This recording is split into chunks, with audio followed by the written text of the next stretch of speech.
11 games in the NBA today on a Monday. We're going to go through each and every one, but we have to start today in Chicago, where the Bulls are exciting again. A huge prove-it game for both teams. Chicago 2-0, Atlanta 1-2. And early on, that's the NBA steals leader. Trey Jones gets a steal, Matas gets a layup, and then there's Porzingis. Atlanta's been injured so far this season, but they're starting to get healthier. Look at Josh Giddey play some defense, and the Bulls get out and run. Second quarter in this one, Atlanta up 7, Jalen Johnson time. Atlanta's a super intriguing team in the East. Jalen Johnson a big reason for that. Bulls down by 9. Remember, the Bulls have also beaten Detroit this season, and they've beaten Orlando this season, but Atlanta giving them a test. Bulls, though, climbing back into it. Down by 3, end of the first half, and it's Giddey and it's Vooch. This duo has been dynamic. Speaking of Nikola Vucevic, my goodness, what a start to the season it's been for him. Vucevic hits the 3, Bulls up by 3, and now it's showtime in Chicago.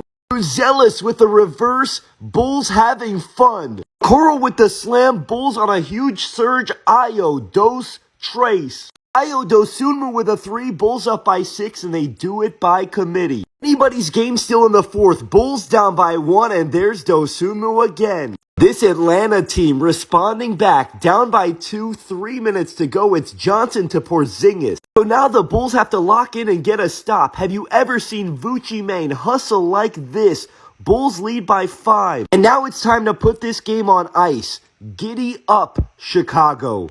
Chicago has not been entertaining in a long time. A lot of people, including myself, underestimated this team coming into the season. I know we have a long way to go, but at least the Bulls are fun right now. They do it by committee. They do it as a group. They do it with their pace. I mean, look at this team's scoring balance. I know it's early, but that's 3 quality wins. And the biggest thing we have to remember, we still haven't even seen Coby White yet. Buckle up, Bulls fans, because we're in store for an exciting start to this season. Knicks coming up later this week. Next up, we have the Blazers and the Lakers from Los Angeles tonight. Second night of a back-to-back for both. And look at the Lakers in street clothes. That means if you stop Austin Reeves, you basically win the game. The problem, though, for the Blazers is that nobody's been able to stop Austin Reeves, so they better outscore him. Jrue Holiday inside with a floater. Later in the first quarter, it's Austin Reeves drawing contact as he does so well. Portland with a response for every Reeves attack. It's Holiday beating the buzzer. Second quarter, it's the same man, it's the same result. It is unstoppable. We've seen the growth and maturity of Reeves, but how about the growth of Deni Avdija? Is this going to be an all-star season for him? Blazers up by 5 late in the first half, and check out this. Clear the runway. Shaedon Sharpe coming down the lane. Third quarter, it's more Deni Avdija. Although Austin Reeves not letting him quit, this Blazers team looks pretty loaded to me this year. Jeremy Grant with a 3 there. Now it's Jrue Holiday again. They were saying he was too old for this Blazers group. Right now, to me, 4 games in, he looks like one of the best acquisitions of the summer. Holiday putting on a show, the former UCLA guy doing it where he started it. Portland wins 122-108. That's a win you have to get with the banged-up Lakers. Once again tonight, we saw the balance of these Blazers.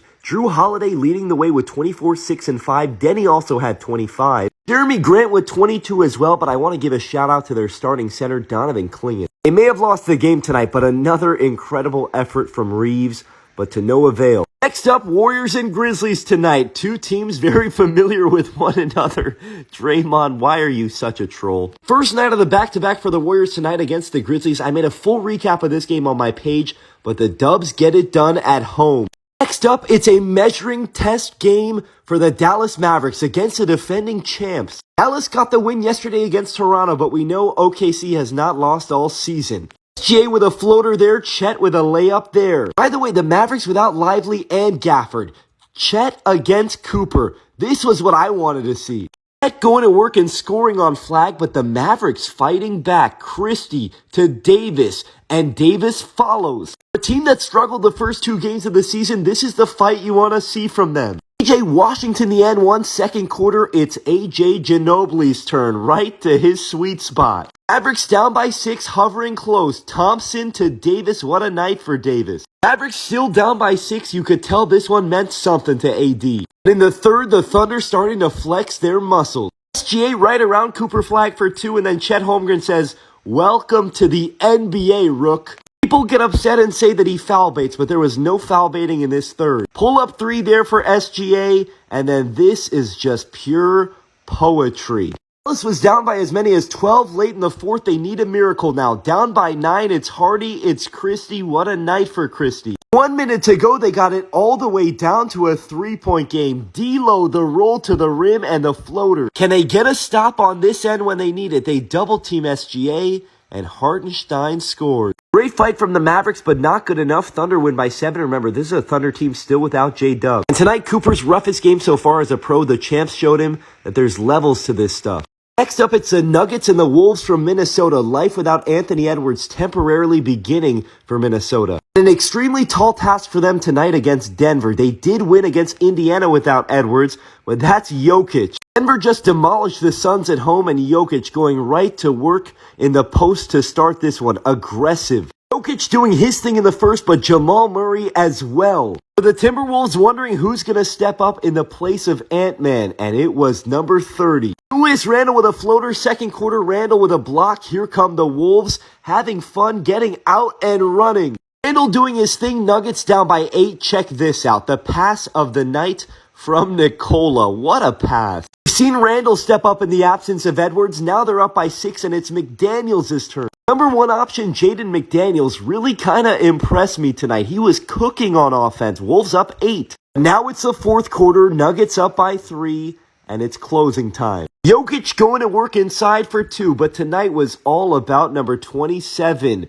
Murray with a floater there, Nuggets lead up to 11. Jokic to Jamal, that 2-man game. Jamal Murray looks amazing to me right now, by the way. Really good effort tonight by Minnesota, but not good enough to slow down Murray. 43 points. Of course, just another night at the office for the Joker, his third triple-double of the year already. If you missed the Sixers and the Magic today, you really missed another show. This Sixers team might be the most fun team in the league. Full recap of this game on its own on my page if you want to check it out. And if you really like basketball, I think you're really going to like these Sixers. Now in New Orleans, where 2 teams seeking their first win. Celtics, Jaylen Brown still hot from that Detroit performance. Celtics are 0-3 to start the season, but Brown has been really good and they've had a tough schedule. No Zion tonight though. Celtics up by 8 early in the second quarter. The newest Pelican, DeAndre Jordan. Jordan came in the game and completely changed it with his energy. But speaking of energy, this Celtics team, Josh Minott, is the Energizer Bunny for them. Tonight for me, officially the start of the new era with the new Celtics. Simons was great. Early in the third, Celtics up by 9. More Celtic defense. Pritchard the steal and get it out to Minott. Dominant performance on the road today for the Celtics. They win big. Final score is 122-90. I wouldn't judge this team just yet. They are officially in the win column, and Anthony Simons with 25 to lead the way.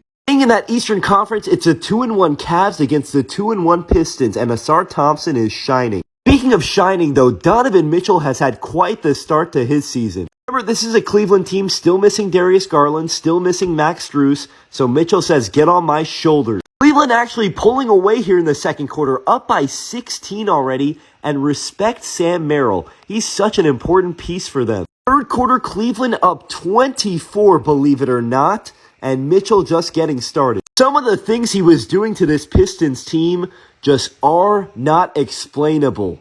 Mitchell on fire at this point. Mitchell toying with them at this point. 35 points on the night for Mitchell. Not a good night for Detroit. Cleveland starting to look like the Cavs team that we remember from a year ago. Spurs and the Raptors today from San Antonio. Listen, if there's one thing that I can request that you do, please watch every time the San Antonio Spurs play this season. Full recap of this game on my page if you want to check it out. The Spurs are 4-0 for the first time since 2017. Wemby with 24 and 15. Speaking of amazing games and amazing performances, believe it or not, if you didn't see Phoenix and Utah today, I think you missed the best game of the day. Later on in this season, these teams might be tanking, but today was an overtime thriller. Markkanen had 51. The Suns rallied late. I made a full recap about this game on my page as well. And last but not least, the Rockets seeking their first win of the season against a winless Nets team. This first quarter by the Rockets was their best quarter all year. Check out the pass from Amen to Reed Shepherd cross court. Final 7 seconds of the quarter, they're up by 14. Tari Eason was great. This is the version of the Rockets that we expect to see all season. Capella with a big block on one end. Şengün to Tari Eason. That's electric. All I could really think all night tonight watching the Rockets was that's more like it. Yes, Brooklyn might be the worst team in basketball, but the Rockets did what you're supposed to do. Big win at home and great Rockets balance in the win. Check out Tari Eason's night, 22, 5, and 5. He's my player of the day.